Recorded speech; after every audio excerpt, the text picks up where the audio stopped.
Good day to you, friend. Here we are midwinter, our trip to Tyrol on the horizon, and yet, for now, we have nothing to do. I mean, I assume you're having fun exploring the various deep dungeons, as we've come to call them, across Eorzea. Still, what do we do in our downtime? Between exploration, when we just want to relax and maybe zone out a little. Of course, you can come to this cafe whenever you'd like. You're always welcome. But after seeing some people about town sharing some photos, I've been playing with an interesting idea as of late. Why not use this time to take photos ourselves? Photos not just of our favorite outfits or pets, but photos of Eorzea, photos of this cafe, photos of whatever we want to take photos of in order to better express our interests and our passions. With that thought in mind, I've asked a rather famous photographer to come to the cafe today to give me some tips and let me know how he goes about capturing the people and places of the lands of Hydaelyn. Why not stay a bit and hear what he has to say? He should be arriving very soon. Good afternoon, everyone. To continue the series in regards to what can we do between content or between expansions in Final Fantasy XIV, in order to sort of not just keep ourselves busy, but still keep up our enjoyment and appreciation of the game, I've decided to bring on a special guest today, Leon Aquitaine. And many of you may know Leon for his photography work. I actually posted some of his work on my social media last weekend, and we met in game, which we'll talk about later in the interview, so that I could see his work firsthand as he shared his screen with me. I invited Leon on because I think that there's something to be said about just screenshotting the current situation in 14 and whatever your character may be doing versus taking the time and effort to really sort of upgrade that picture, add more detail, add better lighting, and really make it stand out compared to other images from the game or other screenshots you might take. With that being said, Leon, welcome to Coffee and Carbuncles. Thank you so much, Nobu. It's a pleasure to be here. Hi, everyone. And yes, let's talk about interesting stuff. I hope that introduction for you was all right. That was perfect. What you talking about? All right. Before we jump into the interview, I want to ask, where are you joining us from today? Yeah, so I'm connecting from rural Pennsylvania, US. A stark contrast to the tropical warmth and urban energy of Rio de Janeiro, Brazil, where I grew up. So even after roughly a decade, here is still a kind of a magical experience to me. Have you been back since leaving? Actually, no. My family came here to pay me a visit a couple times. First, it was my immediate relatives. Then I had a cousin also come to check on me. I went to visit some other relatives that lives here in the United States. But I'm feeling the call, to get back and pay a visit to Brazil soon. Let's see how things will go. Is there anything from home, like from Brazilian food or culture, that you're hoping will be in the new expansion for 14 by chance? That would be interesting to see, right?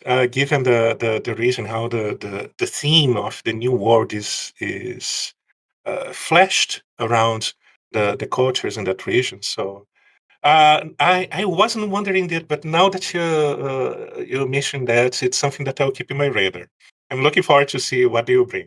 I think a lot of people are. And since you have that background being from Brazil, once we actually have the new expansion and we have time to dive into it, absorb it a bit, I'd love to talk about, how you feel the expansion took things from real life, from South America, Mhm. and your thoughts on it if you'd care to talk about that sometime. Oh, please, by all means. I'll be excited to do so. So feel free to ping me. We can sit again, and it'll be a pleasure to go over it with you. Awesome. So moving on a bit, tell me about your background. What do you do outside of 14?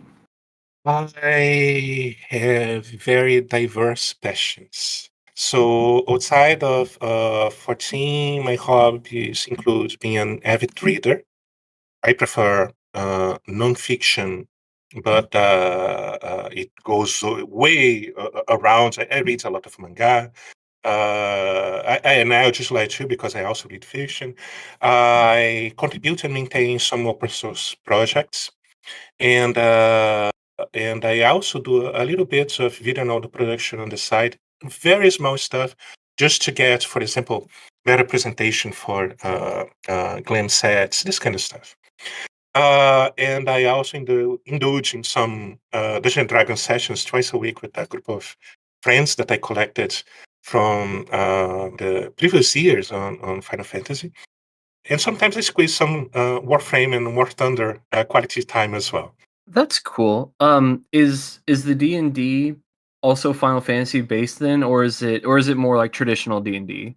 Yes, we actually play homebrew module based on the Eorzea, and my I'm sad to say that my original character died, and but she was a healer, and her last act was to try to save everyone. So it was a very heroic thing, right? But and my most recent character was actually a sage. So yes, we are playing with the theme of Final Fantasy and going through realms of Eorzea on our shenanigans.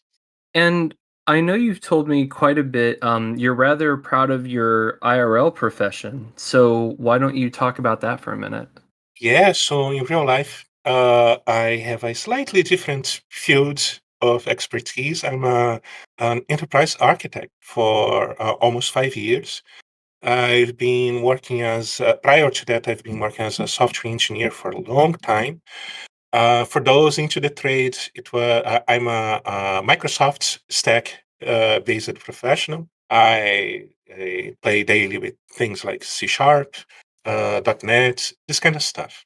And it's something that is like an old passion of mine to build, integrated software systems, to work with integration, to think about things like scalability, how you take a system from one user to 1,000, to 10,000, to 1,000,000 users at the same time, concurrent users, right?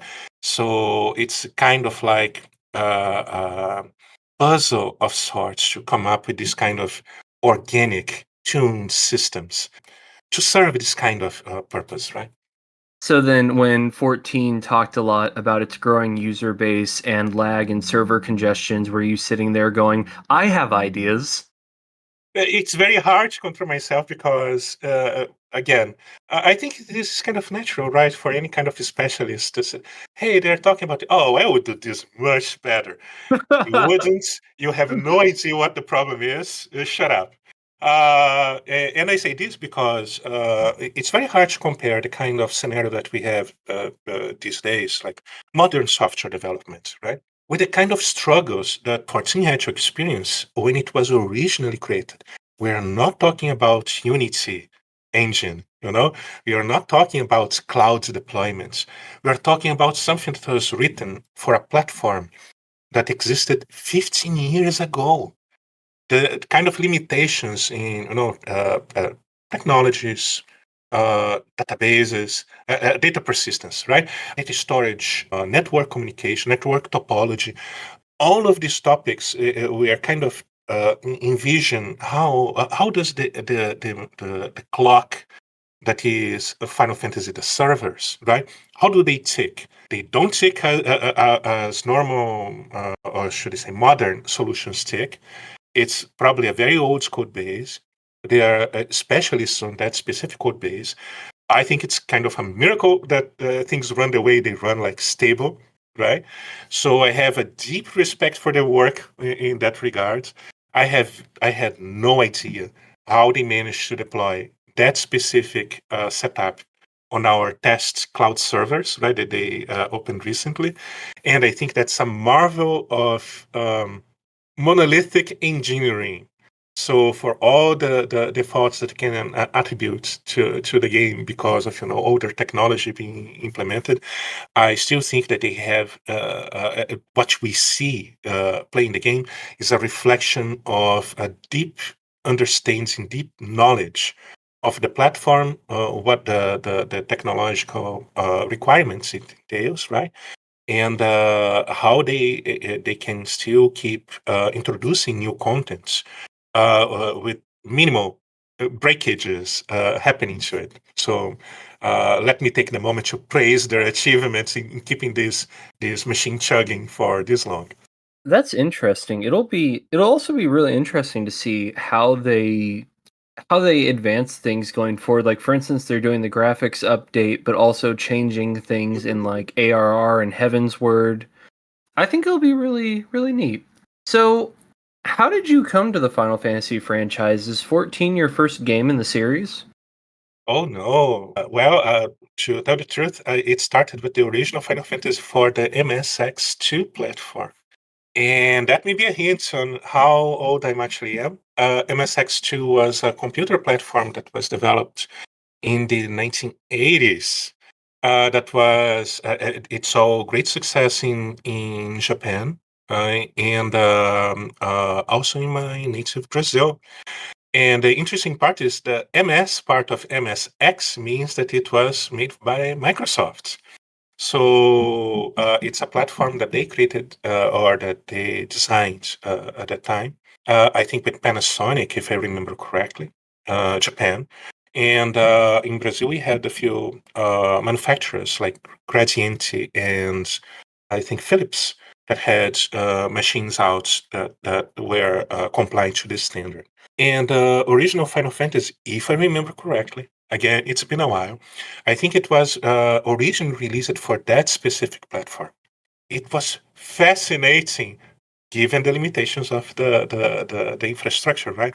The graphics, the story, the music, everything holds a special place in my heart. And this kind of got me excited when I heard about Final Fantasy XIV. I also played a few other titles from the franchise. My favorites are 7, 8, and more recently 16. It's a glorious experience. I really enjoyed playing 16, and I'm really excited about the possibility of having a new mount based on 16 coming in the near future with a collaboration. The MSX2 is a really interesting platform. I think the first time I saw one, I was like, "What's this weird typewriter?" Um, but I think that if like people look up MSX2 platform, Mhm. you'll be surprised at the fact that this thing came out in '83, but the graphics are genuinely better than what you'd probably expect for the time. Like Yes, yes, they I pulled totally off agree. some very impressive graphics for such an old platform. I know that we have been going a little bit away from the objective of this interview, but both there's two computer platforms that I think where they brought this kind of visual content, these visual capabilities, right? Or the machine capabilities in general. That I think it's a shame that they didn't have like a continuation, that they didn't had a longer presence in the zeitgeist, right? One was, of course, the MSX2. The other one was the Amiga platform, Commodore Amiga. And both, I think they ended up getting this special place in my heart because the way they were their internal architecture, their internal engineering allowed, for example, for parallel processing, right? Amiga, if I remember correctly, was the first platform with preemptive multitasking, right? You could run different resolutions on a screen at the same time. So you could have like a lower resolution for the game area, right? The game display area. And you could have a higher resolution display, for example, for the more static content like health bar, stuff like that. And music as well. Man, the Amiga platform had multi-sampled stereo channels, right? At the time that we are limited in the PC platform with beeps and bops, And the MSX2 platform evolved from its original postcode modulation formats into the SCC standard that allowed for polyphonic structure. So it was an intermediary. It's interesting to see like how the technologies they accrue over time, right?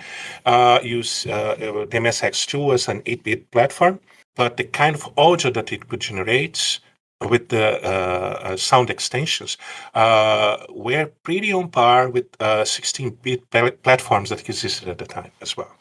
So yes, it's a shame it didn't continue. I still have very fond memories of the platform, and it's very cool when I see something that was originated on in those years being represented in a different way, in a more sophisticated way these years. When I hear, for example, Distant Worlds, the music, the songs that they prepare for the orchestral representation of the songs that are actually based on that simple PSG sounds from the 80s, that gets me that warms my heart, that gets me tear-eyed, and it speaks very deeply to that emotional self.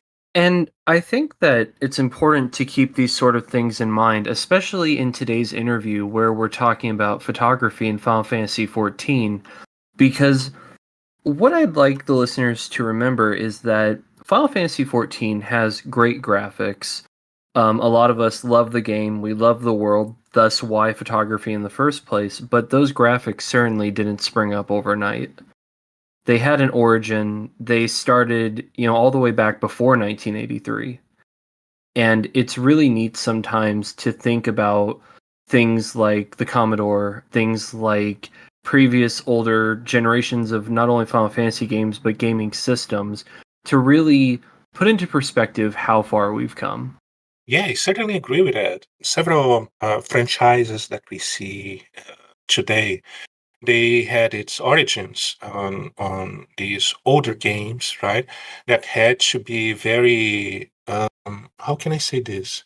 They had to adapt to the limitations of the platforms, right? The technological limitations.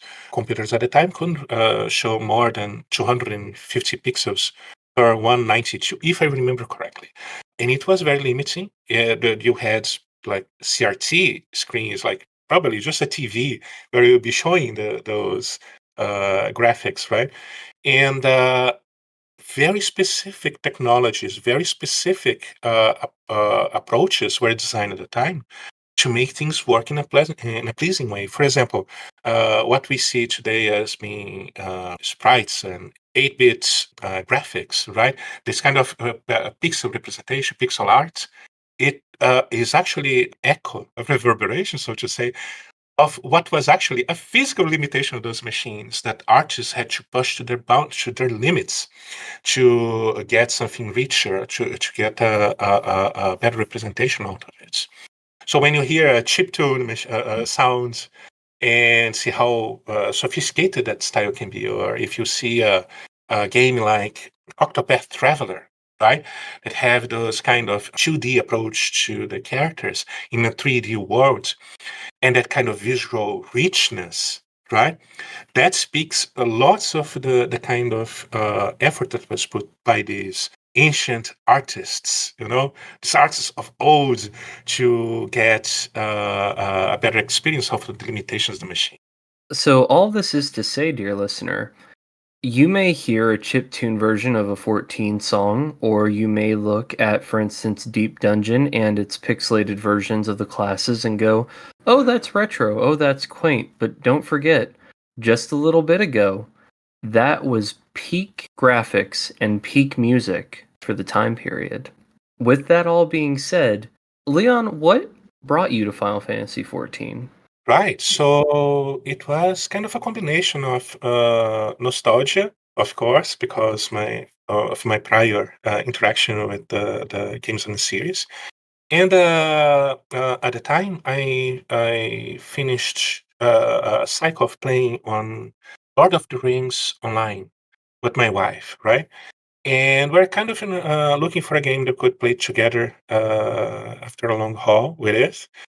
And well, given our previous experience, my previous experience with Final Fantasy, there was this promise of sprawling worlds and engaging story with the Final Fantasy trimmings. I missed my Chocobos. So when we finally heard about it, it was too good to resist, and we joined uh, the 2.0 pre-release. So then you weren't part of that 1.0 original release group. Sadly, no. I heard about it, but at the time we were still living in Brazil, so there were some limitations about how could pay, how to register for the game. If I remember, there was some things that prevented us from actually getting properly registered. So, no, maybe in the future. And then we got the announcement of 2.0 Realm Reborn, and we tried again, and we finally managed to register, and we managed to land on yours on its launch day. I mean, the 2.0 launch day, not the 1.0 launch day. So what was it like starting out in 14? What did you do when you first got into the game? Because I don't imagine you just started out with photography and screenshot modification. Oh no, it was our interest at the time was very different, and our experience was interesting. The 2.0 launch was kind of a mess, right? I started Realm Reborn with Sophie on launch day, but the servers were barely holding against the onslaught of people trying to sign in. And the servers in the North American region were particularly suffering. So that led to me and my wife starting the Japanese data center, actually. At the time, we made it to 50, which happened to be the level cap at the time. We spent some time, farming fates in Cortes with this huge mobs of players. It was very exciting to be part of that. We got some dropstones. My first was Dragoon, so the class holds a special place in my heart. And we had a blast for a while, but then we experienced some issues with the game. Sophie couldn't play anymore, and playing alone is kind of boring if you are on a MMO. Then we decided to give it a rest, let it cook a little bit more. And I ended up returning with her. If I remember correctly, it was right prior to Shadowbringers being launched, right? And that makes me a returnee out of it. So did you guys end up rushing through Heaven's Word and Stormblood then, or did you still take your time when Shadowbringers was released, or were you done by the time the actual release came? I had to create a character because I had no idea how to play the game anymore. So I created a baby character, and I went through all the way through the Realm Reborn, replaying it, trying to get a proper grasp of the game. I still had my older character, right? But I kind of went again to re-experience the game. There were already some differences from what I remembered, but again, we were present at the very beginning. The limitation was the level cap was 50. So anything that was over that, I was experiencing Heaven's Words there at that moment, right? Stuff that people already had already went through like years ago. So I had to rebuild my my 14 creds. I lost all of it when we went dark.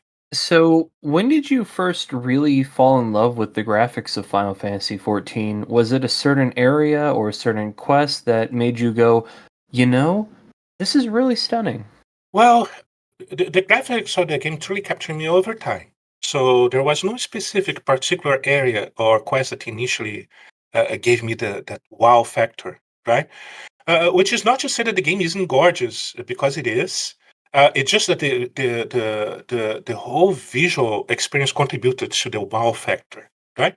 But if I had to mention some specific moments, I would say that the team behind the instances makes some really incredible choices based on the expected walking paths that the players will take, right?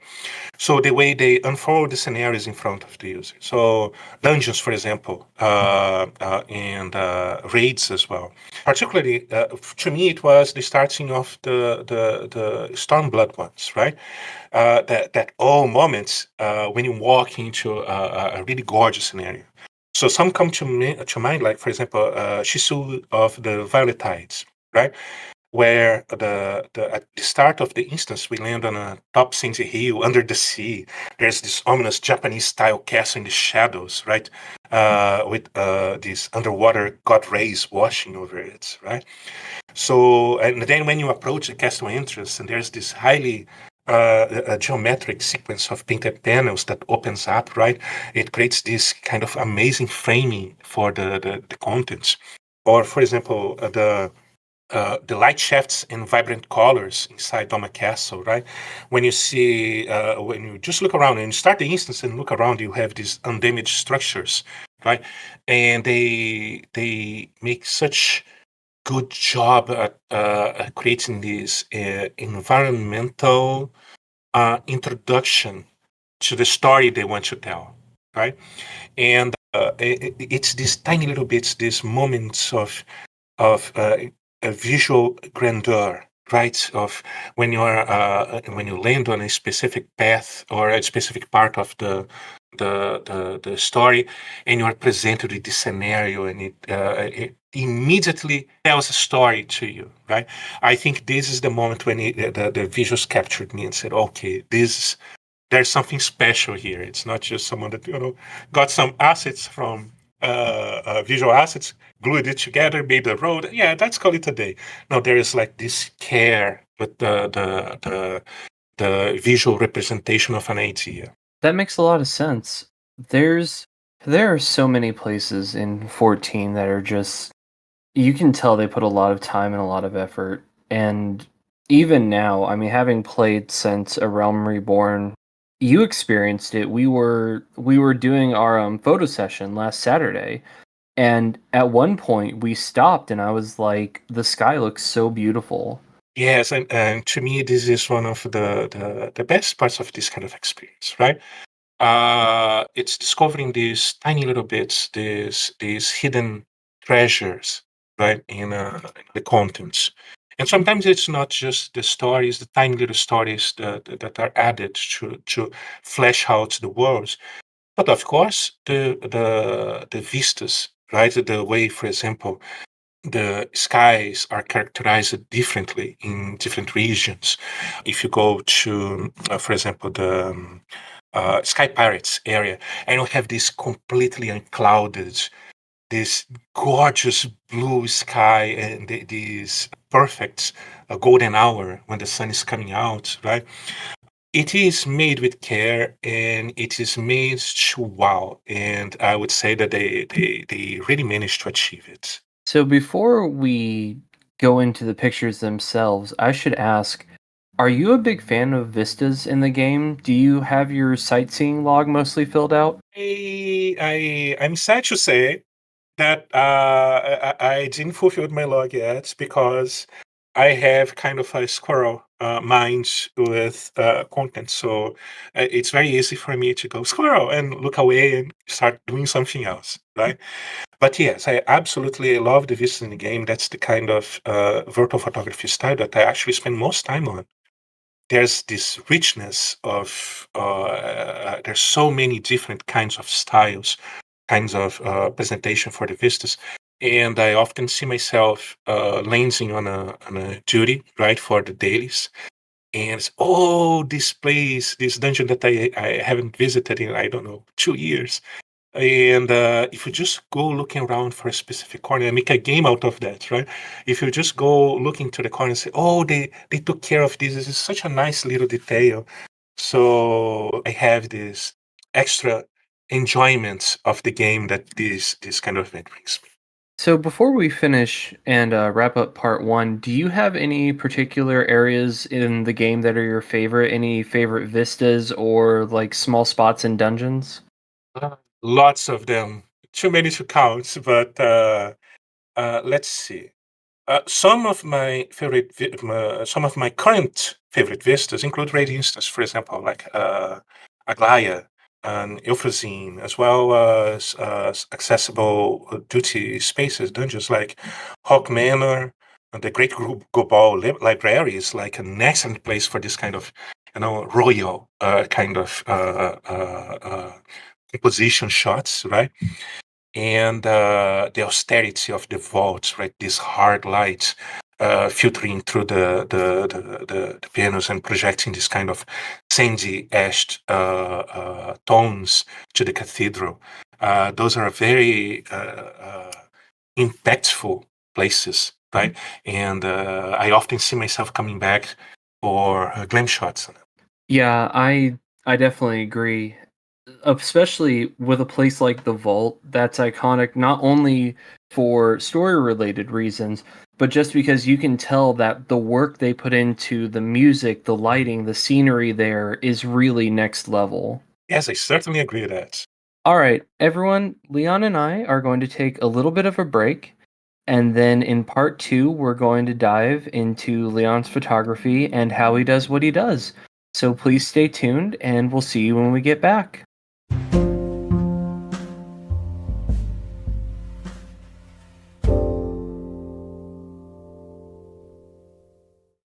All right, welcome back to the second half of my interview. My wonderful guest, Leon, is still here, as far as I know. Leon, have you run away yet? I'm trying to. I'm failing though. Hashtag free Leon. It's not going to work. At least not until we're done with this interview. Then you can go and do whatever. But until No. then, until then. Anyway, Leon, welcome back. What are you drinking for part two of our interview? Oh yeah, so right now I have in my hands a cappuccino crafted by the skilled hands of Sophie. Of course, by the flavor, it's clear that she created it in the future. Dear, when you listen to this episode, thank you so much. Aw, thank you, Sophie. So funny story actually about drinks. I had gotten this mocha together shortly before the interview started, but I actually like most of my coffee cold. So I Mm. was like, all right, well, there's no way this mocha is going to be cold for part one. I'll pop it in the freezer, get it for part two, and we'll be good. So before we started recording part one, I threw it in my freezer. Turns out my freezer works too well. Went to grab it during the intermission, and there's this big ice cap at the top. So I grabbed a chopstick, and I'm like sitting here smacking the top of this ice with my chopstick, using it like an ice pick to try and get down to the still liquid part of my mocha. So I was successful. But just imagine me with a frozen cold mocha with a chopstick sticking out of it. And that's where I'm at the moment. So you got a bonus coffee popsicle. I have it. I would consider it more like let's say a coffee slushy at this point because Oh, I I've see. I've been pretty effective with the shaking and the chopstick. So more like Good a job. Good coffee job. slush. Drinks aside, so you do safe for work, mod free Final Fantasy 14 virtual photography. But I'm a little confused about that because I noticed that in your work you use things like shaders and programs to touch up the photos. And I want to ask right off the bat, you don't consider those to be mods? That's a complex question. Let me try to break this down. When I started, I was completely vanilla. No, taking screenshots through the game, publishing directly from there. I even had, I think I just published like the screens as they came, not even involving cropping, right? And I remember reading a post. Actually, I remember seeing some results in social media, namely Twitter, on people using. It was my first contact with actual shaders, right? I had no idea what reshade was at the time. And I mean, wow, this final result is so crisp, so good, so beautiful, right? And I started to learn a little bit more, and of course, I learned that they were external resources. Yeah, but you know what? I'm kind of a chicken about stuff like, oh, having my accounts banned. I put so much effort into this, so I don't know if I'll touch this kind of stuff. And I remember one person, a very kind person, showing to me actually sending me a URL about a post from community manager, I think, on the official Final Fantasy XIV forums, saying that the purpose of shader injectors like technology X or Y or Z, they are not meant to provide any kind of benefit, so we are not pursuing any actions against users of these technologies, right? And it was the moment that was the moment that I said, "Oh, okay. So apparently, this kind of source are basically cleared, right, by the by Square Enix." So that's when I started playing with Reshade and at the time Gshade, and but it's somewhat limiting in certain aspects because if you want, I write guides, right? And I want the guides to be useful for the widest audience. So if you're talking about the widest audience possible, we're talking about using vanilla, right? Contents, no mods, of course, no shaders as well, because people on PlayStation platform they don't have access to the same tools, right? So the kind of content to show, like for example, oh, how do you can position a character, how to give you more lifelike appearance. This can be done without any kind of external resources, right? But at the same time, if you see the number of users on a PC platform is extensive. So the usage of tools like reshades to help compose richer visual experiences, I think it's a balance, right? I want to be able to reach the same users from the console platforms, but at the same time, it's still a large aspect of the community that can use the kind of reference content to make their experience with GPOs or the kind of expressions that it much presents, right? More more expressive, more detailed, more impactful without the uses of post process tools. So I think it's a valid scenario. And that's when I started using external shaders to help with these pictures.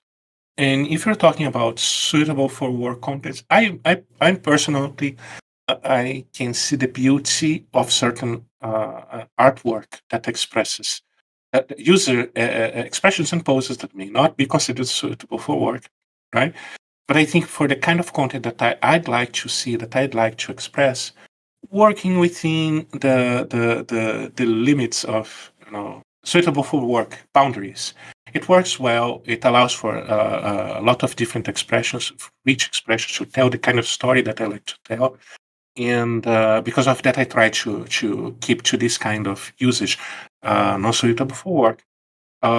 Yes, I use shaders. I use external tools like GIMP to help me, for example, crop specific contents to help with scene composition, right? Or framing, also to help with the global contrast, say, or brightness, right? To adjust this kind of characteristics for the shots. But I think those are all the tools that I need to reach the kind of expression that I want. And I'd like to clear up, not necessarily clear up, but just put out a brief statement here about our conversation. Neither of us are trying to judge or say whether or not images from 14 should be safe for work or NSFW.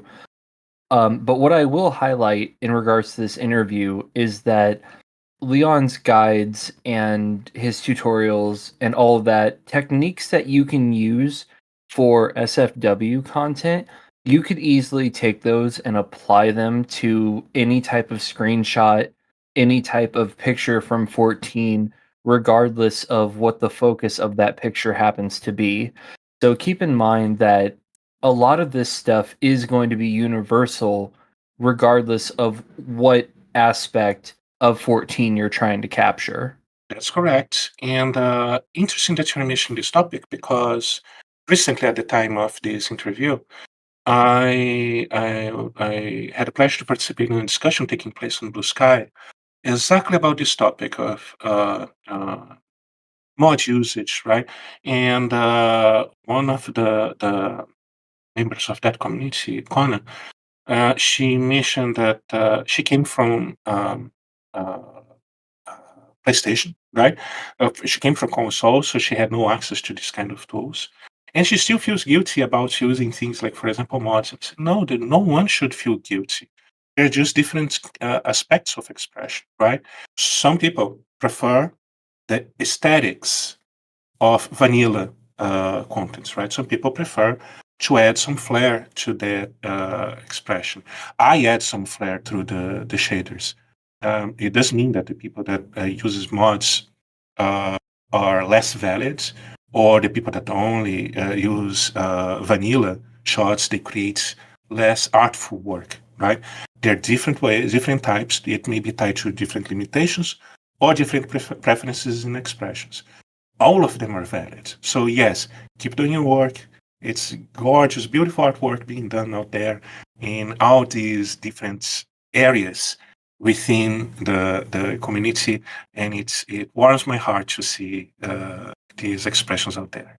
I think that's a great way to view it. I'm ultimately my opinion on mods really comes down to it kind of like the announcement you were talking about from the staff member on the official forums. It's like I don't like mods that, for instance, make you unkillable in PvP, especially ranked PvP, because I feel like that's dishonest. That's not only affecting your gameplay, but is actively hurting other people's gameplay. Things that give you unfair advantages, like spiking your HP amount or your damage amount.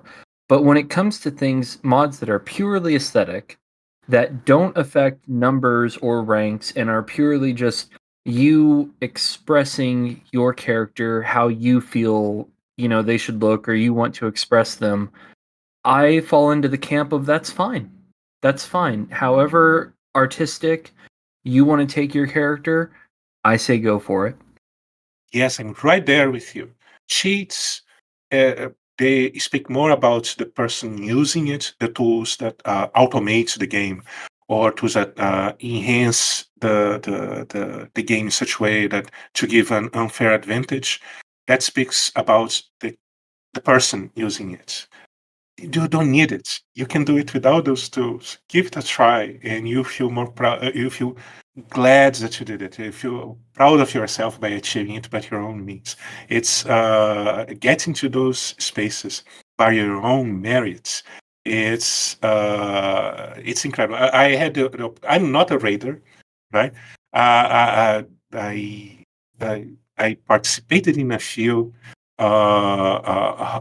opportunities in playing harder contents on launch, right, on level, and within my limitations, I'm a very sucky raider, but actually getting a clear by your own means is something that feels amazing. So give it a try. If you're rely on tools, give it a try, and I will think that you'll see it with a different. We will experience it with different eyes. I really like that, man. Well said. So, trying to get a little bit back on topic, now that we've had Oh our my, discussion sorry. about mods. I feel like the subtitle for this episode is "Someone please make a counter of how often we get off topic." And to get off topic, I say that because a lot of you won't be able to tell, but we started recording part one of this interview half an hour late because we just got into this long topic about archaeology. So, finally getting to our main topic. How did you get into photography in Final Fantasy XIV? When did you take the leap from let me just hit the screen capture button to let me make a real art form about this? Oh wait, but I thought the interview was about archaeology. Anyway, uh, It started in a very innocent way. I was just taking screenshots of my character in some neat places I found. I had this habit of always when we got to a new area, me and Sophie, we'd kind of try to pose there, just baby stuff. And then at the time, I don't even think that when I started the game, G pose was available. It was introduced later in the game. But when I finally discovered it, when I returned to Final Fantasy 14, it was like this whole new world opened up, right? Because up to the point, I was under the confines of the in-game camera. So then I started experimenting with angles, lighting, and composition, trying to tell stories with the pictures. And when someone finally told me that these shots they look like actual artwork, so wait, yeah, there may be more, underneath that. There's more to it than just the pretty scenes. So we can actually try to get like real life photography techniques applied to it, and make something out of it. How to help tell the stories, right? Interesting. You have your own website for this, Sites of Eorzea, which there will be a link in the show notes. Tell us about that. Like, what is it? And also tell us when and how did this website come about? Right. So, Sites of Yours is actually my little corner on the internet that I dedicate to help others that are also participating in this kind of same posing adventures, right? So, where I post my tutorials, or should I say, where I aggregate my tutorials because I started doing it originally on Twitter and just creating very long threads on Twitter about, yeah, so how did I got to these shots, right? And or how did I compose the scene, or how did I set up this place? So, but it's kind of unyielding, and I confess that I kind of have this thing against wallet gardens, right? I like the information to be free.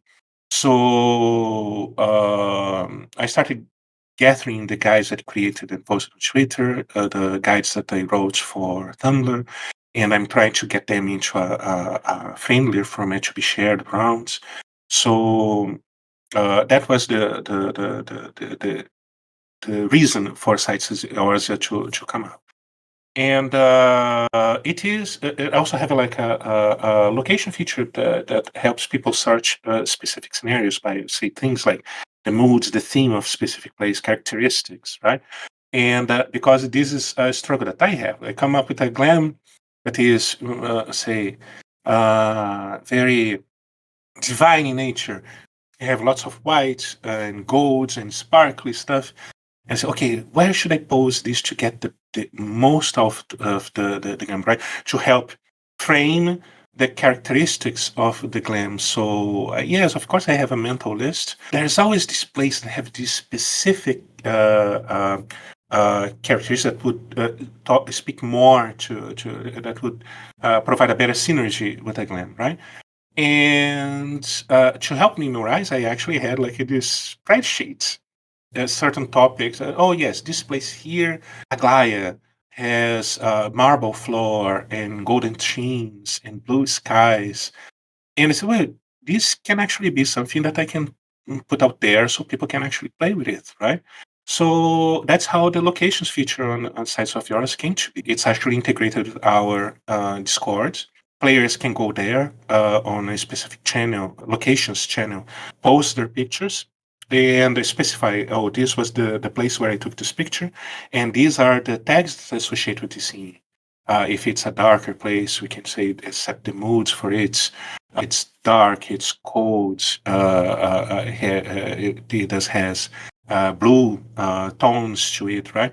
And on the site, we can say, okay, give me all the locations that have blue tones, and you have a listing, and you may choose the place for your next pose or a scenario photo shoot. That's so neat. I've looked over the site, not only at the tutorials, which are really elaborate, and I do love them. Like, I think you did a great job. I'm happy to hear that. Thank you. I like you just described, I really enjoy that you spend time breaking stuff down and going, if you want to take this type of picture, consider this place. If you want to take this type of picture, maybe this place would be better. And I've noticed that you tend to put a lot of care when you enter a place, and not for the first time, but like when I was with you, you'd already been to that dungeon several times, but when we entered it, you were still looking at it like almost like it was a new dungeon. Like you were going, well, maybe this place or this place or this place. And I've noticed that you change sort of how you view things based on not only the number of people that you're trying to get into a shot, but also based on how they're choosing to look and their clothing at the time. Like I noticed you really picked up on the theme of my character's clothing and then went, let's make our dungeon based on that. Yes, again, it all comes down to the story you want to tell, right? And I often start my shots by getting this rough idea of what I want to convey. So let's say I have a modern themed lamp. Well, I can think about some of the scenarios that we can use. We can go to one of the new dungeons. I have more of this kind of, cyberpunkish or neon punk presentation, right? The dungeons that we have on Endwalker. We can also apply some filters on a specific backgrounds like Kugani at night. It's an excellent place if you want to have shots with a very strong depth of field effect, right? Because they are presented like they almost look like a city at night, right? And but of course, those are just starter points. You need to be flexible. So when we land in a situation like that, the I think it's in order to provide a result that speaks better about the kind of content to be shown, to really bring out the details. It's kind of a iterative approach, right? For example, let's use exactly that moment that we're in there. You're using one of my preferred body pieces from the Ivalice raids, and there's a lot of baby blue and white to that glam. So we can work with, for example, contrast in specific zones. So specific places of the dungeon may work better if we want to pop your character out, if we choose a darker background. If you're instead of that, I want to bring attention to your face, I would choose a background that matches the clothing. So the clothing fades into the background and the character details are brought to life, right? So, more to your points, I think it's a much better, your prime is a much richer experience, a much more impactful results if you take those details into account, the number of people, the time of the day, and you try to create a scene that properly transmits, that properly conveys the kind of story that you want. So I'm going to say something, and when I'm done, feel free to correct me if I'm mistaken, all right? Go for it. I've noticed that when you take pictures, you tend to have moments where the characters are doing some type of motion or some type of action, like mouth open, maybe like mid step, um, weapons ready, eyes focused forward on something. You don't want someone to just look at your image and think of a static image. You want them to start developing a story of where did the character get there, and when they see this image, what is the character about to do. You sort of create a sort of mini RP when someone looks at that image. You really don't want it to be just static and they were there at this moment and that's it. Unless the story that you want to tell is the story of a character not reacting to the thing, which again, it's also a very valid undertone to the shots, right? Yes, you're correct. I think I use a lot of real life visual references for shots. And for example, I use pictures from from of movies from the 60s, from the 80s, or pinup shots, or posters, right, or book covers, and as a reference for my shots, because I I think it brings that kind of presence. If you go through the story of the history of visual content for this kind of media, you see very different ways to present a character, to pose for, or to compose a specific scenario, right?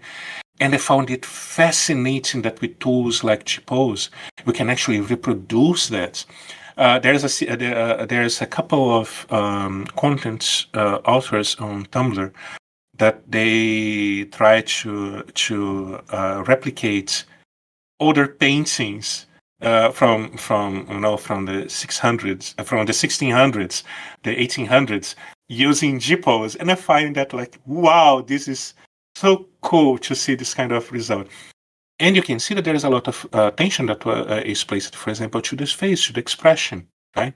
So circling back to your question, there was a lot of attention in the past given to the facial expression, right?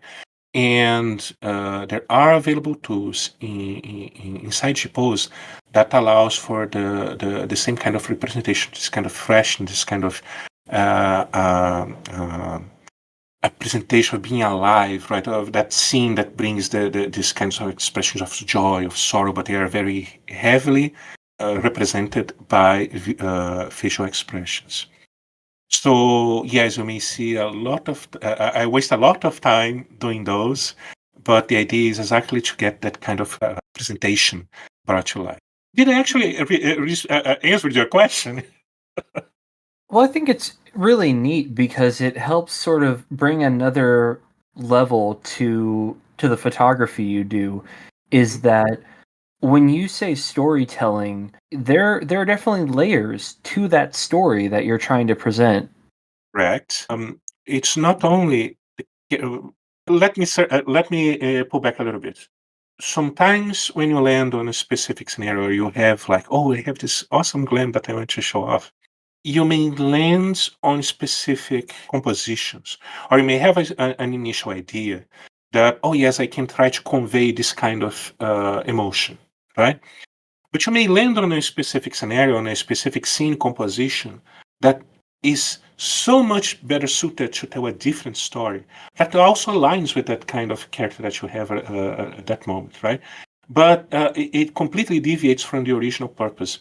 But it's because the scene speaks to you. I think this is related, for example, for in real life photographers, and you need to capture the moment.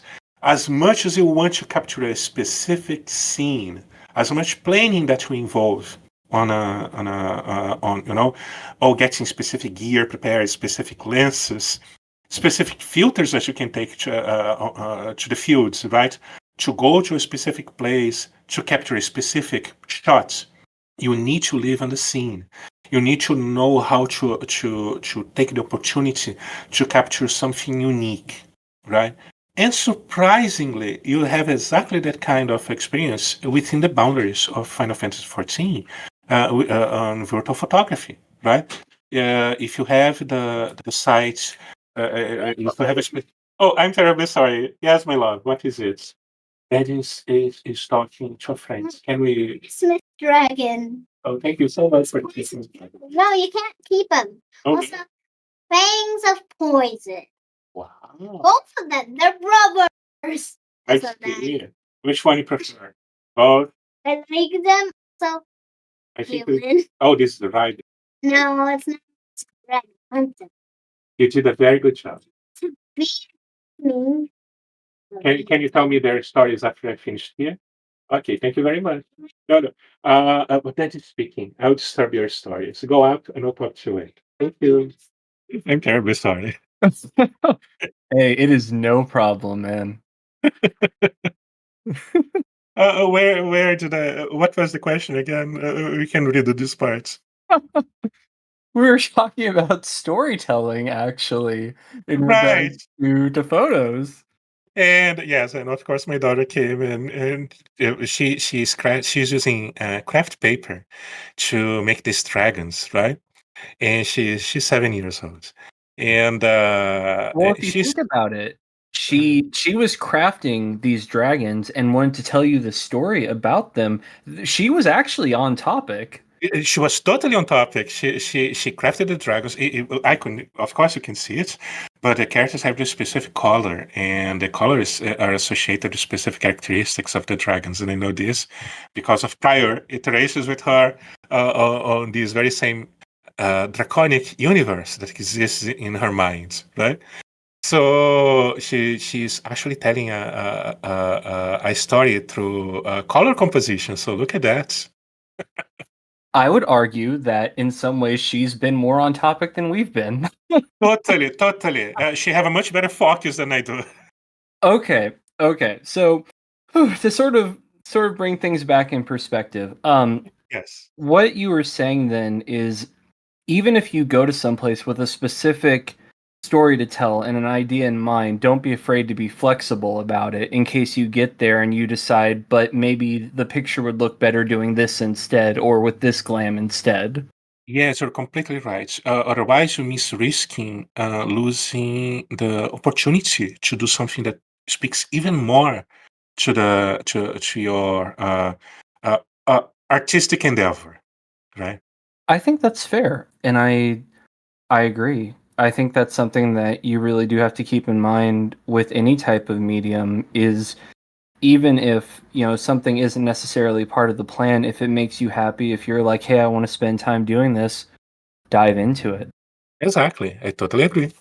Because I feel like kind of I don't want to say blindly pursuing passions, but being open-minded about change while pursuing passions is a key part of art itself, isn't it? Right. It's the middle path, right? If you are hyper focused on something, you're missing the details because again, it's not about the destiny; it's about the journey, right? At the same time, if you have the squirrel minds that I have sometimes, and you're too lose yourself into too many subjects, this loss of focus prevents you from diving deeper into a given specific subject, right? So I think there is a middle path that can be explored for this kind of artistic expression, right? And finds that place is like getting to the zone, right? And the zone, I know that other professions have it, and in IT, more specifically as a software developer, the zone is that moment when you are connected to whatever you're doing, right? You ignore the noise from the outside, but you're getting the stuff done, right? So I think the equivalent of getting into the zone for real life photography and of course virtual photography as being a derivative version of it is being able to accept the inputs, the presence of the scene, right?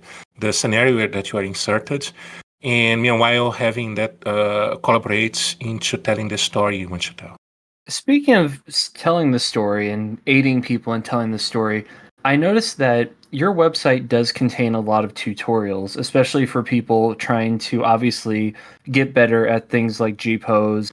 Do Right. you have any specific tutorials that you tend to get a lot of feedback on, or any that are particularly popular compared to others? Yes. I get a lot of feedback from the tutorials that are focused on lighting, on composition, and framing. They're basically kind of the baby steps, right? When you're starting photography and you want to learn more about what the whole thing is about. So they kind of provide this baseline knowledge, right? That allows you to explore further into the techniques.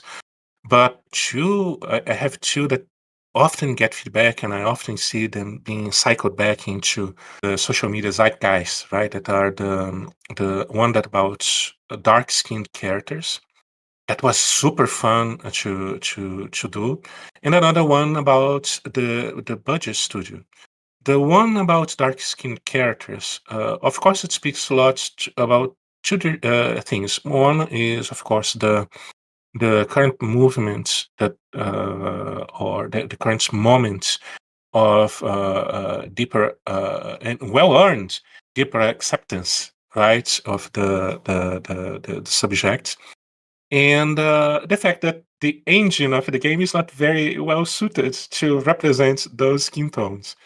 So I have in my bands of alts, I have two that are very dark skins, and there's a beauty to the kind of representation with with specular lights, with red tones, that is very fun to play with. It's and that those two tutorials were basically actually this specific tutorial was basically let's take what I learned about trying to force GPOs to do what I wanted to do with these characters, with the collaboration of shaders, right, to help bring out the details on the skin tones, and put this into a more formal presentation so it can help other people.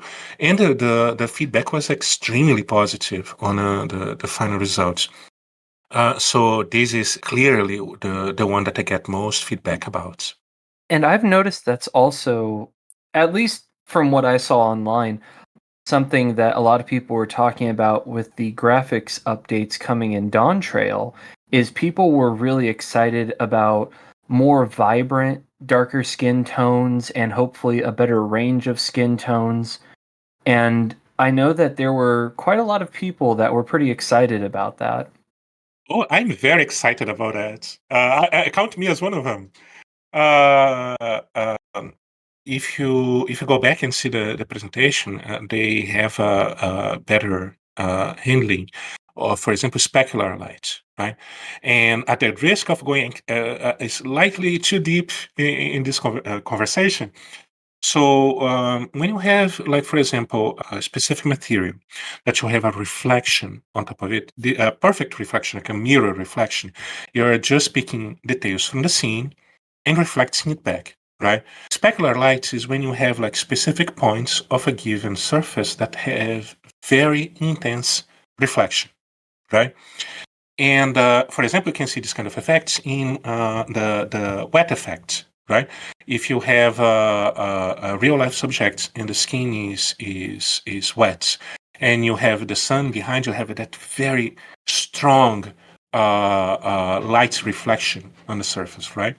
If you go back to the Dawn Trail, this is showing the details on how the new system will work, you see that they have better specular light. And the moment that I saw that, oh, okay, awesome!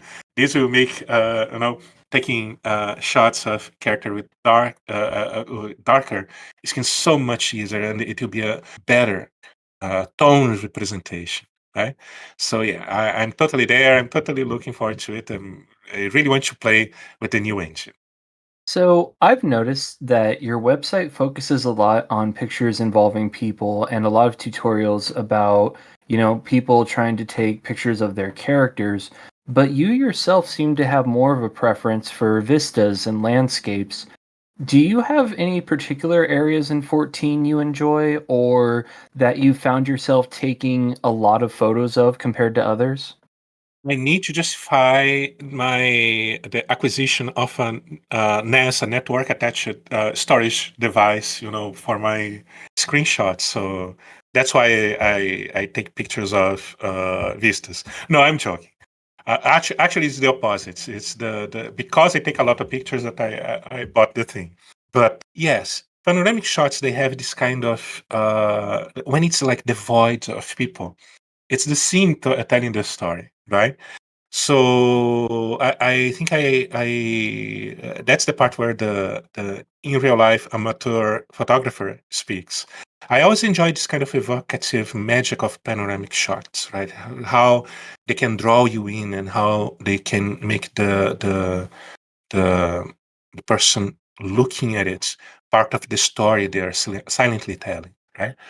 So there are some specific places in 14, like the Omphalos, Turncliffe, right? Costa del Sol. There's so many places there that you can present I normally present as backgrounds and working on a glimpse set for you as a collection, but they tell the story all by themselves. Several places in Stormblood as well have this, like this kind of niche, specific, hidden, out of the beaten path places that you can go and have this beautifully composed scenario, right?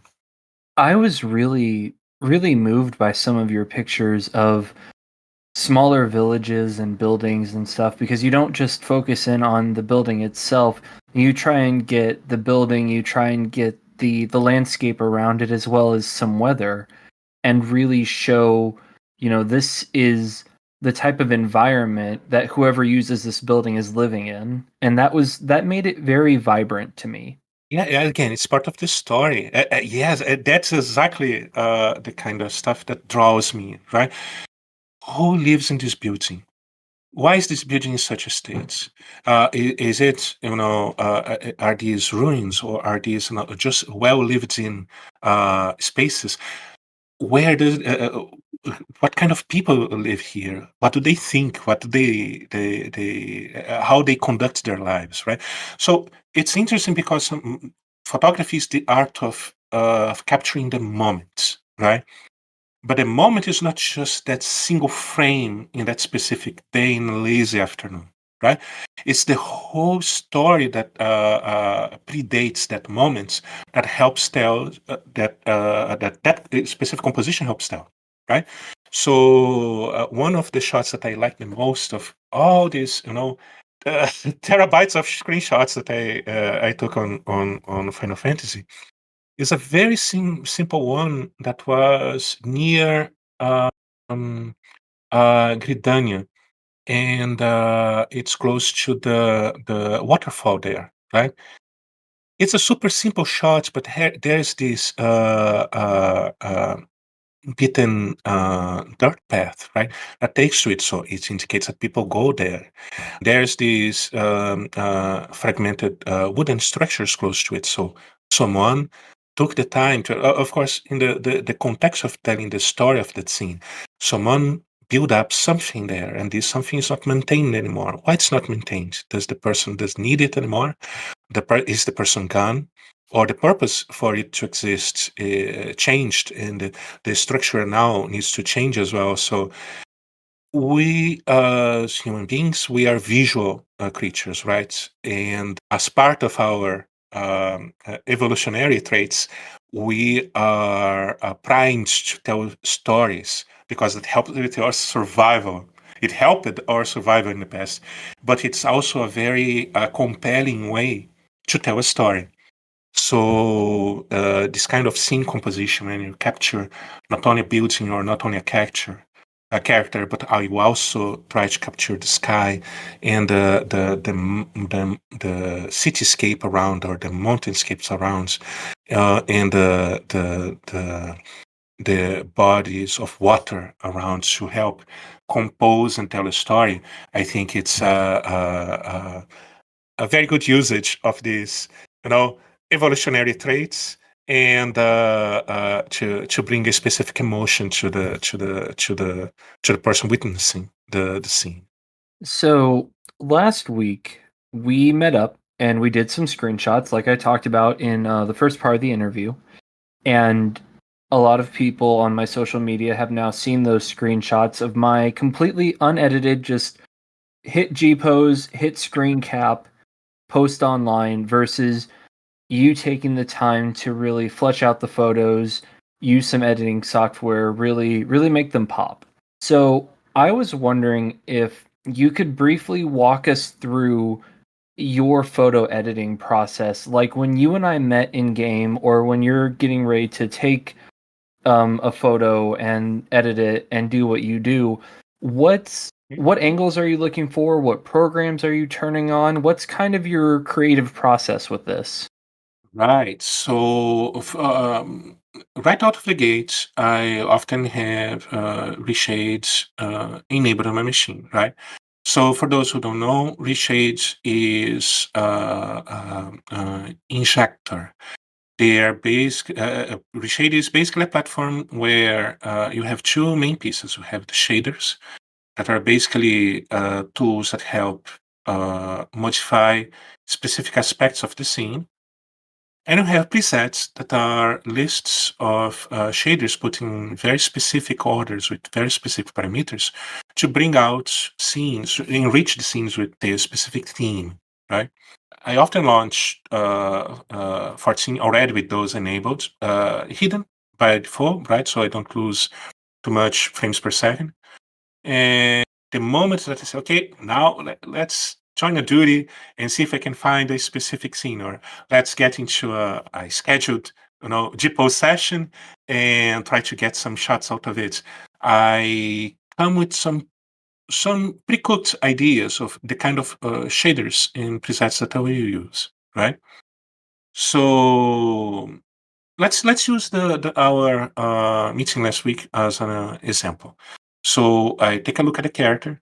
For example, your character is the kind of glam that you have available that you'd like to present, and that makes me select a few candidate scenarios for that shot. Then once we get to the shots, depending on the scenario, we may want a solid background, right, to make absolutely the character pop out of the scene. Or if it's to be inserted in a context, let's say I'm using Yangxia themed glam, so I can go to Yangxia to get some shots taken there, or on some Stormblood's instance, right, to go for it. Say if you're using one of the new Manderville weapons, they have this futuristic GPU style to them, right, with neon colors and particles. So you may want to get into a different kind of scenario. So there's always this initial dialogue where to go. Once we get there, based on the poses, we often can choose different kinds of approaches for the camera. Let's say, for example, that you want more details on the face. So I'll be taking a shot that is heavily focused on the eyes, on the expressions, right? And I'll try to position the camera also showing the weapons behind, or at least the weapon effects, right? So that means it's a close-up shot. If it's a close-up shot, we may want a higher depth of field effect. If I want instead to show the glam, I'll try to put the camera away from the character, have the character assume a pose that will help showcase the glam, right? Say with more arms, more outstretched, right? Or a walking pose, or an action pose where the character is executing one of the skills, and I try to capture one of the keyframes from it that best show the details, right? And let's say that it's an action shot. So there's often this kind of dynamic camera position where the camera is pointing upwards to the character and capturing lots of the sky. So if that's the scene, is the sky clear? So I can try to make some contrasts with the character's expression, like placing a light source very close to the character's face to indicate sunlight, right? And now you have a rim light. If you have a rim light, you can create some sort of contour lighting to help contrast, bring out the character, right? So it's this kind of consideration. It's often where we will take the shots, what we will be photographing, right? And how we can place accessory assets like lights and props. If the scenario have some props that you can use to help, say, have the character sitting on it to have a more paced, more calm kind of composition to drive the story into a more contemplative kind of shots, right? And once we have that in place, we take our shots, and now they are on our screenshots folder. Awesome. I often take them, these results into a software like Photoshop or GIMP to help with, for example, framing, right? Let's say that we took a very beautiful shot of your character coming through some gates, and the gates are sitting around the character, right? But you also have some details, extraneous details that the normal shot would include. So that helps with, for example, provides better framing to the character's glam and face, and then enhance some characteristics like contrast to help detach the character from the background. This is my usual workflow for a photo op session. I want to ask you, Mm, we've spent quite a bit of this interview talking about setting up these shots, making tutorials for them, all the work that goes into them.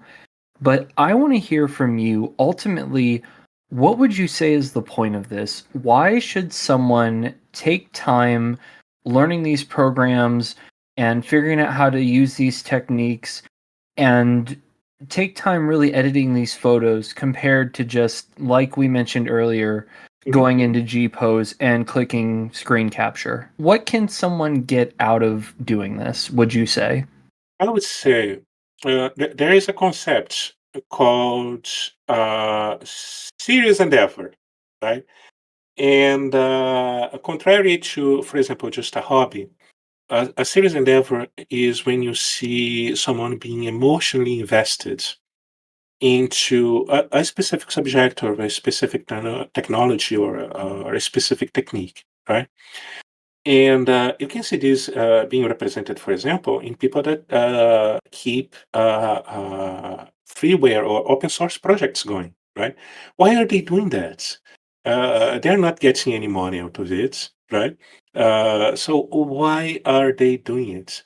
Well, because that speaks to them in a more emotional level. They feel emotionally connected to it, right? And I think when you come out, when it comes out to, for example, artistic expression, you can see a lot of people that have this kind of serious endeavor attached to them. You can see that, for example, on people that create, say, preset collections, right? Uh, Two immediately come to mind for me, like, for example, Wi-Fi Photospire. He is a preset collection that creates this kind of thematic sets that you, when you stop and see, there's a lot of care to it. Ipsuzu is another one that if you check their preset collections and the kind of very detailed, very artistic work that is applied to them, there's a lot of time invested on it. So that to me is a serious endeavor, right? And now it comes back to your question. Why would someone dedicate that much time? Well, because there's something that resonates with them when they see that kind of picture, when they see the kind of, oh, look at this lighting, look at this, the way this character is set up, this kind of colors, and how the it makes the character more alive, right? When it resonates with the person, when it says, oh, but I want this, I want to be able to do this. They're not measuring the time that they will spend learning how to do it, right? It's that passion, that drive to take them from the shots like you so undeservingly put down when you said that, oh, I took these shots that I just positioned myself. No, everybody starts there. What takes them from those shots to what you consider should be better shots is just the energy and the drive that you put into learning the necessary techniques, right? And that's exactly what those cards are about. It's when someone have this kind of drive to do things better. To, oh, I want to do this better. I want to learn how to do this. And you have that the moments when you want to invest time and effort to improve your art. That's the moments when you have what I call the serious endeavor. So ultimately, would you say that a large part of this is being able to increase your ability to self express and convey to others the story that you want to tell them? That is totally, that's the a perfect summary of the what I've been trying to say, and you spoke in so much better words. All right. I mean, and I think that that is a very noble endeavor because I think ultimately from the clothes we wear in real life to things like what you put on your vehicles and then getting into 14, the way you decorate your character, the way you decorate your house or your chocobo, the way you take your screenshots, it all comes down to this innate desire we have for self-expression to be able to convey to everyone around us, this is who I am and what I want you to sort of take in when you see me. You're completely right. I couldn't agree more. We are all, going through life, looking by means of making it meaningful, right? And self-expression is, in my opinion, a totally valid way to make life more meaningful. All right. So now that we've sort of wrapped things up and come to the end of the podcast, I've had you here for about 2 hours now. You're free to go after this, I promise. Very fun 2 hours, though. So I appreciate it. So please continue. So, like I end every episode, I want to ask, do you have questions for me? I have a few. So to get started, looking back at all the creatives we interviewed so far, is there anyone you'd love to collaborate with on a future project, and why? Are we talking purely about people that I've had on the podcast? Uh, sure. For this question, yes. Assuming that the answer to your question is yes. You know, I've had guests from the LGBTQIA plus community on the podcast. Not specifically talking about that area per se, Mhm. but I've had people on the podcast who identify as being part of that larger umbrella. I've always kind of wanted to have an episode during Pride Month talking about maybe specifically like LGBTQIA representation, thoughts, issues in 14, role playing as such. But it seems like every time Pride Month rolls around, I'm not really at that place in the podcast. Like I have other episode ideas that, I'm trying to get out, and those guests that I want to have on to talk about it are wrapped up in other projects. And so if people go back and listen to season 1, or I'm sure I've had people who have been with the podcast since the start of season 1 wondering, well, you talked with these guests about having this episode and we haven't seen this episode yet. The truth of the matter is that it's still an episode I personally would like to do someday, but schedules and creative energies and concepts just really unfortunately haven't aligned to be able to do that. And I can't really say if or when that episode would come out, but it is still something that I've had in the back of my mind since probably episode 1 of season 1. Oh, I think that would be awesome because I'm glad that when you look at social media mostly and you see the participants of the Final Fantasy XIV community for GPOs in general, right? There's a lot of people that aligns with that expression of community, and I think it's fascinating to see there's so much richness out of it, and I think it would be a great episode to listen to. So I hope you manage to get it out of the door one day. I appreciate that, and I know that I have plenty of listeners that have been curious about that. So I hope that provides a bit of a status update on that. And I also feel like those topics really intersect well with what we've been talking about today because you do often see, for instance, you see a lot of trans players using GPOs and screenshots, especially on social media, to do a lot of representation. And I think that's very important. I totally agree. And for those who do that, your artwork is valid and it's lovely. So please keep doing so. All right. And your next question? Yeah, as a good segue out of this, what are, in your opinion, some hidden gems or lesser known corners of the XIV community that you feel deserve more recognition? Oh gosh, this is a kind of tough question for me because some people might think that throughout the series of these podcasts, season 1 and now into season 2, I have a sort of good idea of the various parts of the 14 community, but like I spoke about with my episode regarding deep dungeons, there's so much of the 14 community that even I don't know about.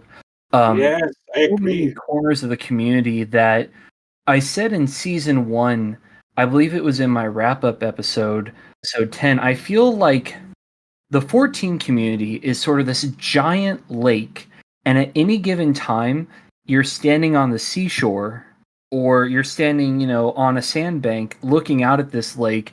You can take in a large amount, but there's no way you can actually see all of it and understand the depth of it just from where you are and your vantage point. And that's where I feel I'm at with the community is I don't think there's any content creator, even people like the team over at Moogle Go Around or Frosty on YouTube, who Mhm. have been doing interviews for a long time, that I don't think any of us really have a full understanding of the various subgenres within the broader 14 community. And so that's a little hard to answer. To give a very broad answer, I think role players, because I feel like there's so much of the 14 community when it comes to role play that's misunderstood, and I plan to have an episode on this eventually.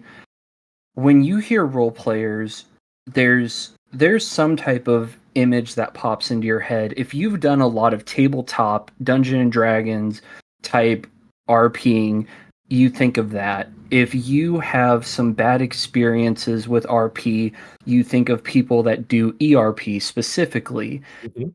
You hear role player in 14, and if you get 14 people in a room, they all can give you a different answer of what it means. And so I feel like there are so many even subgenres within people who roleplay in 14, like people who roleplay as Garleans, people who, do specifically like nightclub based roleplay, Yes. people who just role play this character because they have this concept in mind and want to convey it, whether that's through fan fictions or screenshots or some combination of the two on like Tumblr. The the 14 roleplay community is so incredibly broad, and I would love to be able to shed more light on just as many subgenres within that big umbrella as I possibly can, which is also a large part of the point of this podcast, even. I couldn't agree more with you. I think every single rock that you turn under, the Final Fantasy 14 community, there's always like smaller rocks that you need to turn. You mentioned RP, and of course, I'm kind of old school RP. When you mentioned about players that had experience with Dungeon Dive, that's exactly my corner of the community, right? So when I hear the term RP, to me, is that kind of, oh, let's compose a story and have these characters go through it, right? But there's absurdly different styles of RP. One that I've been recently doing more frequently is visiting cafes that players put together and spends an absurd amount of time creating these amazing internal decorations. And they have the scripts to welcome a new uh, visitor and have these menus, these elaborated menus that they post on cards. So they send the link so people can check, and it is a different kind of role play experience, right? But it is not to say that it is it's not a lesser experience. By the contrary, it's a very rich experience, and it would totally be one of the subtopics of the larger RP contexts, right? That it's so fascinating to explore. Shout out to a few of those that are close friends. Uncle is one of them. She has a very cool space that is like an Oriental cafe, right? And I often see myself visiting her space. So one more to count. Anyway, free promotion. Sorry for this. Let's go to the next question. All good, man. I'm glad to hear that. One final question. So, if you could create like a time capsule filled with these elements to capture the essence of what the 14 community is and the creative spirit of it, what would you put there? What would you include in this capsule? This answer is going to sound kind of cheap at first glance, but I'll explain. I feel like I don't need to because the dev team already did it with their collage, taking all of those screenshots that people sent in Oh, that and was so making that big beautiful. picture of it. Yeah. Because if you take time to really zoom in and look at every single screenshot, it's a lot like what we've talked about throughout this entire interview, where it's not just a super close up picture of one character's face and they just have this blank expression. Those screenshots cover so much of the game, so much of the community, and it's not just, like a bunch of Elizans wearing one specific type of outfit for like 80% of the screenshots. It really is a great capture of a huge amount of the 14 community, especially when you not only look at the characters and what they're doing, but you look at the backgrounds. You have dungeons, you have fields, you have cafes, you have so much of the community was captured in that project. And so if I could put anything in a time capsule, it would just be that. That reminds me of a different game, EVE Online, where the company they made if again I may be misremembering the facts, but I think there is a statue in Reykjavik that contains the names of all the active players up to that point, right? And I find this interesting because these are marks in time, right? It's let's borrow on the whole theme of photo photography, right? It's like a snapshot of the community up to that point.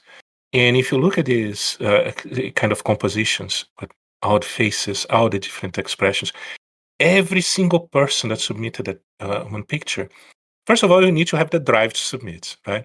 So there's already a motivation to be part of something larger, something bigger than just yourself. And not only that, you are also helping tell a story. And each one of those characters, each one of those poses, each one of those choices, they inform that they help drive the perception that you are part of a larger experience, right? So yes, we are all individuals sitting behind our screens or holding our controllers, spending some time and playing together, right? Getting together to play an online game. But there's also the meta out of it, right? It's not just that. It's not just a game that you're sitting to experience share some hours with some online friends. It's this build up, is this great endeavor of creativity that is put together, and how even with your few minutes here and there of your hours setting a pose or your hours spent on a RP bar or dancing on an RP venue, you're all part of this larger community with life experiences. And yeah, that is pretty much real. It's not just something taking place in a virtual world. I agree. And I think that's one of the really neat things about not only content creators, YouTubers, podcasters, etc., but also the way that the 14 dev team chooses to interact with the 14 player base is it's not just someone, shouting orders from on high. It's literally we are building and have been building this large community. And that sense of community is part of what keeps me playing Final Fantasy XIV. Right on, my friends, right on. Now, before you go, could you please tell everyone where to find you and where to find your content? Oh, sure. So you can find me on most social media spaces as Leon Aquitaine, right? So I'm on Blue Sky, Twitter, Tumblr, and of course yours a collection, and also on YouTube. I'm not very active there, but I've been trying to post some content that is more related to virtual photography and to pose and of course. The fashionable side of 14. And I also have some articles on fan bites under my name. So feel free to look it up. And before we end the podcast, I'd like to go ahead and say one more thing on behalf of the Coffee and Carbuncles community. And I think that those listening will agree with me when I say, please tell your daughter that her dragons are awesome, that creative, artistic children end up becoming imaginative, awesome adults, and we all fully support her dragons and this world she's building, and I hope she continues to do so. I shall make that into. It's not a side quest for me. It's part of my MSQ. I will do it as soon as I finish talking to you, and I'll praise her for her efforts into creating these amazing mental worlds for her dragons. Awesome. I'll let you go do that then, and thank you so much for being on, Leon. This was a wonderful interview. I really appreciate your time. Thank you so much for sitting with me, Nobu. And I'm looking forward to listening to your future episodes. I appreciate it. I'll see you later, man. See you. Take care. Thanks, everyone. What a wonderful interview. To start this outro, I'm sure some of you are wondering, why did I keep in the interruption by Leon's daughter? Why not simply edit it out? To begin, it's because when I made this podcast, I told you all that I wanted to do as minimal editing as possible. I want to preserve what my guests come here and say, and I want to present it all to you to be as realistic, authentic, and as close to our actual conversation as possible. And I feel that that is very much part of life. Children, interruptions, it happens, and I don't really want to edit it out because I want to keep that sense of authenticity for you all. That aside, I also just found it really cute. I really like that you see someone young not only creating and having these wonderful ideas, but wanting to express it to her parent and really being so imaginative. And I thought it would be wonderful to keep within the podcast. Now, I also want to talk about why an episode having to do with photography is in a mini series about what to do between expansions and what to do during content drought.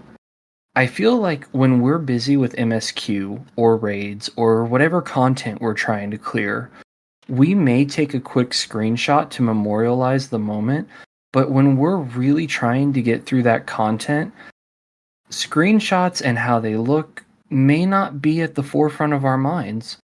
So when you have downtime between content, why not spend it taking glamour shots of your character or your favorite places across 14? Why not use that time to really not only improve your ability to self-express, but also posting those pictures online, sharing your self-expression and what you enjoy in 14 with others? Now, while I never expected to get so philosophical in an episode about photography, I'm very glad for Leon for coming on, expressing how he views 14, how he views his photography, and how he views the photography of others, and how he works to help them get better at self-expression. So thank you so much, Leon, for coming on. With all that being said, until the next episode, I hope you all stay safe, and I'll see you next time with a warm drink and wonderful guests. Take care.